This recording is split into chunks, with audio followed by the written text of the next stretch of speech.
about to be born when Dad bought it, and then had 3 more, and he had no time.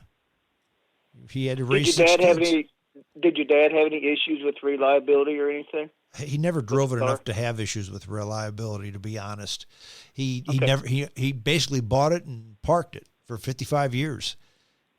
Never really did much with it. That's odd, isn't it? Yeah. But then now my XE, I tried to buy it at Plaza, but they didn't want to deal with me. They wanted to lease it to me.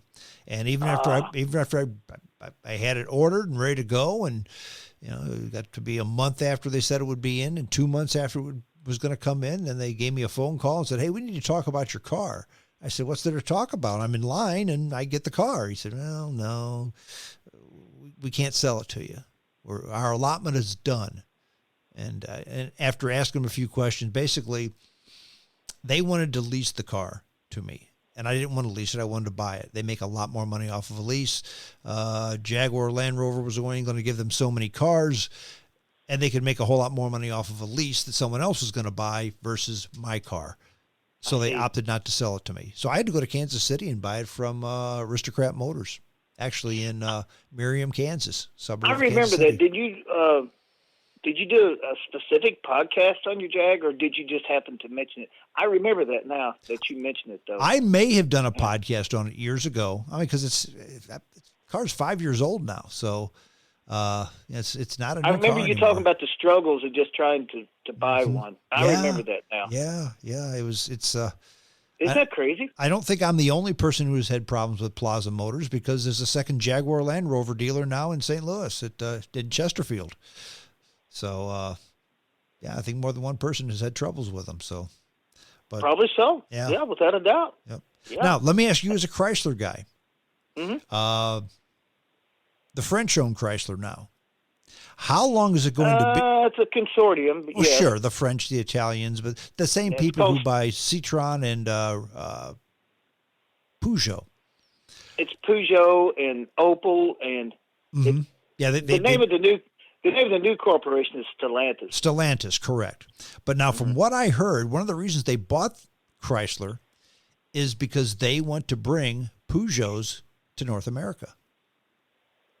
Well, they thought the same thing about the Fiats, and that hasn't gone over very well. Well, that's just it. They want to make the Fiat standalone dealerships, and they want to make them Fiat Alfa Romeo, and they don't sell any of those cars. So if they make it a Fiat, Alfa Romeo, Citroen, Peugeot dealership, maybe they can make a go of it. I've heard that's word on the street, but I've not seen anything happen with it yet. Maybe that's because of the whole COVID mess. I don't know. The supply chain. I don't know. That's really throwing the monkey wrench into everything. It really has, and I don't know when or if we'll ever come out of that funk. But Maserati is part of it also, and they're all fine cars, really, in their own way, and they all struggle here in the States. Well, because they're specialty cars. Fiat is not a specialty car per se, but Alfa Romeo and Maserati, they're specialty cars, and you're never going to sell a ton of those. You're just not. At one time, it was Ferrari, and they spun off Ferrari, and I guess when Daimler-Benz had control of Chrysler. I'm not sure how the Lamborghini thing worked. I don't know if they shed them and made them their own corporation. I think they did shed them, and I believe that Volkswagen owns Lamborghini. Oh, really? Like Bentley? They own Bentley. That's also correct. I think they own Lamborghini, Bentley. What else do they own? I think there's another one. Maybe not. But, well, of course, Audi. Audi's right. Mercedes-Benz or Volkswagen owns Audi too. Volkswagen. Right. That's true. That's kind of their high-end company. I guess Audi is to Volkswagen and what Chrysler is to Chrysler. I used to have Chrysler, Dodge, and even Plymouths. So yeah, I was always hoping Chrysler would bring back one nice large sedan, like the Plymouth Fury. That was a monster. Yeah, they were good cars for what they were. Of course, when we grew up, the majority of the state patrol cars were those big big Mopars, Dodge Polaris, and, Yep. The Furies, the big 440s and everything that would pass everything but a gas station. Very true. But I was hoping Chrysler would do that, and with the mergers and everything, I don't think it's everything's going going to to happen. electric. I hope they don't give up engineering on the combustion engines and stuff. I hope they don't give up on that. But I'm afraid they're going to turn all their attention to the electrics. And I think they will, and here's why I say that. If you look at the market share that Tesla has, it's small, but they're making so much money. And the reason they're making so much money is because they're an electric car company, and they're really the only electric car company out there. Yeah, there's Fisker, and there's a couple others that are startups, and they're going to maybe be something someday. But every other electric car company is an ICE company, internal combustion engine company, that also makes electric cars. And and they're engineered totally different. So you have to have two totally different independent engineering think tanks to make two types of cars. You can't make them on the same line. You can't engineer them the same. And they're going to have to get rid of one. They can't keep them both. They just can't. I hate to see that part ignored. I hate to see that. And Chrysler says by 2028, everything will be electric. 2025, Jaguars going to be all electric. That's not long off at all. No, it isn't. It's just right around the corner. Yeah. And I hate to... man, that last model year, if that is written in stone, that last model year, can you imagine trying to buy an internal combustion engine? It might be hard. It might be hard. Yeah, the price of them. Well, Kevin, they'll always be around because you can always rebuild these things. Just case in point, look at horses. Horses are still very popular in many parts of especially rural America. People love horses. Now, are horses more reliable than automobiles? Of course not. But people still love horses. They like to ride horses. I think the internal combustion engine is going to be a whole lot like that 50 years from now. They'll still be around. People will have them. They'll be a novelty item, something to go on a Sunday afternoon ride. They'll always be around. But the writing's on the wall because electric is so much. It's cheaper. It's better. It's faster. It's cleaner. It's you name it. It's it. As much as I frown about it, but it's just a fact. It's a turning point in our history, in the world's history. Sometimes I wonder how things will actually be with the electrics. How will they do in the situations with water, or how will they do in the snow?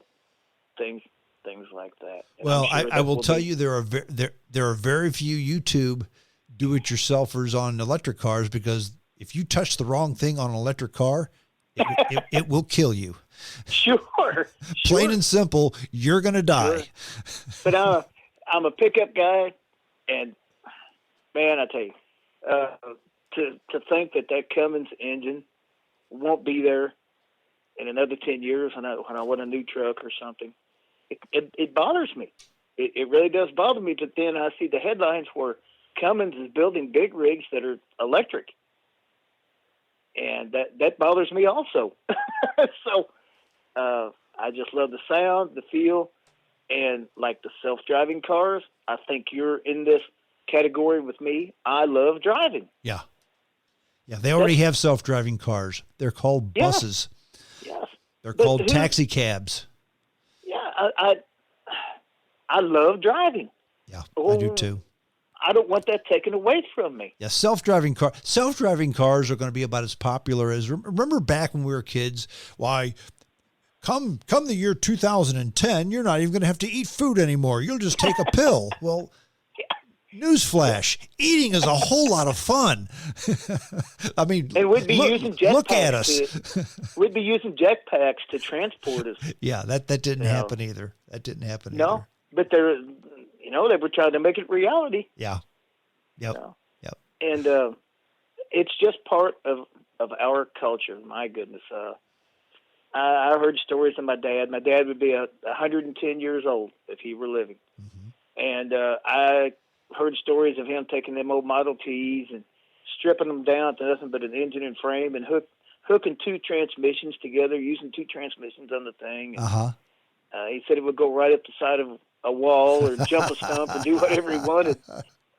And I guess that would be considered like the barnstorming days. Yeah. For the automobiles, like it was for the airplanes. Mm-hmm. Mm-hmm. But it's part of our history and part of our culture. And I'm like you, it just can't go away. It just won't go away. Yeah, it'll never go away completely. But the ICE is certainly waning instead of waxing. I will say that. So and you have to wonder what the insurance industry would be as these vehicles age. Well, that's the other thing about the self-driving cars. I mean, as soon as the first self-driving car runs over a 5-year-old child, and the insurance company has to write a check for $1 billion, they're done. Sure. So. Sure. But those Jags have a long history. Beautiful lines and styling, Mm-hmm. and smooth lines and styling. Yep. And you hate to think that might disappear for something a little less expensive and more daily driven as an electric car. And I don't know. Well, but again, I mean, an ICE internal combustion engine will just be that'll be the novelty item. That'll be the weekend car. Electric cars are cheaper and more dependable. It's just change. That's the only thing that's for sure, Kevin, is change itself. How many miles do you? I know sometimes it's hard to remember. How many miles do you believe you have on your Jaguar? I have 31,000 miles on my Jaguar. 31,000, and it's 2017. Mm-hmm. I don't drive it much. I'm 7 minutes from work. I travel quite often, and yeah, you're gone a lot. Yeah, and if I go on vacation, I fly. So I don't put a ton of miles on it. I've got 6,000 on mine. And what year is it? It's 2014. Okay. Yeah, everything's still original on it. Yeah, except the oil. There you go. Well, Kevin, hey, it's been fun. I thank you for your time. You're a big car enthusiast. Let me ask you one more question before we go. Do you have your eyes on another car? Yes. Can you talk about it quickly? Yes. What? Yes. What I'm not dead set on the model, but again, we have a problem with the electric cars. Yeah.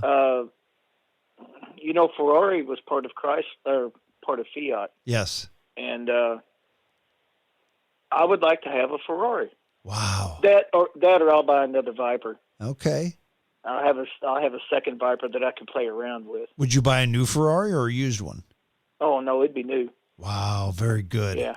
Very cool. But they're just like with the Jaguar. They're hard to come by because I think Chicago would be probably my closest location to be able to purchase one. No, you can get them in the Chesterfield Valley.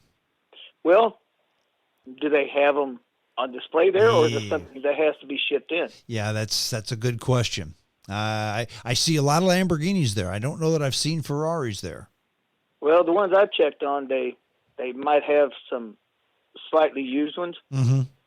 But I think from what I understood, it would have to be shipped in. Okay, and that could be.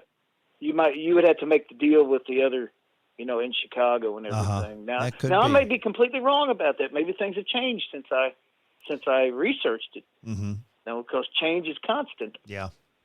Well, I mean, I would go down there and talk to them again. I mean, I've talked to them before. I was considering buying an Aston Martin, and they're stupid expensive. Now, is that what? That's something. Every time you watch a TV show, it's there in front of you. Maxwell Smart on Get Smart. Is that what he drove? I don't know. Aston Martin? I don't remember. I know that's what James Bond drove, but I'm not sure what Maxwell Smart drove. I'm not sure. Because every time that show comes on, you see that little. It looks like a little British Aston Martin, or oh my goodness, the name escaped. Did they make a Sunbeam at one time? Sunbeam Yeah, they automobile? did. A British car. Sunbeam was a British. In fact, here we go.